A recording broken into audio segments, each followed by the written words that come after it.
Benefits ఉందని చెప్పేసి బ్రహ్మరామ Mallikarjuna theatre benefits ఉందని చెప్పేసి ప్రచారం చేయడం జరిగింది. దాంతో చాలా మంది అభిమానులు ఇక్కడ థియేటర్ కాడ రావడం జరిగింది. వాస్తవానికి ఇక్కడ సైబరాబాద్ కమిషనర్ గారు ఈ థియేటర్లో ఎట్టి పరిస్థితుల్లో కూడా బెనిఫిట్స్ పర్మిషన్ ఇవ్వలేదండి. క్లియర్గా పర్మిషన్ అని చెప్పి క్లియర్గా ఆల్రెడీ వాళ్ళకి నోటీస్ ఇవ్వడం కూడా జరిగింది.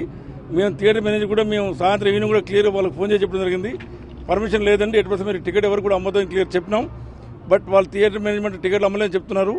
ఒకవేళ ఎటువంటి టికెట్ అమ్మినట్టుగా బెనిఫిట్ ఒక టికెట్ అన్నట్టుగా మాకు ఫిర్యాదు ఎంత మాత్రం తప్పకుండా మేము ఫిర్యాదు వాళ్ళ చర్యసుకున్నాం. అవసరమైతే లైసెన్స్ క్యాన్సిల్ కూడా రికమెండ్ చేయడం. తర్వాత ఇక్కడ ఒక ఇన్సిడెంట్ జరగడంతో పోలీస్ సిబ్బంది మొత్తం వచ్చారు. అప్పటిదాకా ఇక్కడ ఒక ఇన్సిడెంట్ లేదు. అప్పటి నుంచి మా ఒక్క పోలీసులు 10:30 దాకా ఒక పోలీసు 10:30 తర్వాత ఒక పోలీస్ ట్రాఫిక్ జామ్ చేసినా ఇక్కడ లేరు. అప్పుడు వచ్చి ఆ టైంలో ఛార్జ్ చేయడం వల్ల చాలా మంది ఫ్యాన్స్ వెనక్కి వెళ్ళిపోవడం వల్ల నా టికెట్ నేను 3,000 పెట్టి బ్లాక్ లో కొన్నాను, అమ్మింది కూడా థియేటర్ సిబ్బంది అని నేను ప్రూవ్ చెప్తున్నాను. వచ్చారు అప్పుడే మాకు షో లేదని చెప్పారు.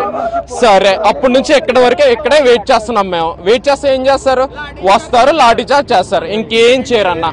మేము ఇక్కడే వెయిట్ చేస్తాం. మేము ఎప్పుడు షో పడితే అప్పటి వరకు ఇక్కడే వెయిట్ చేస్తాం.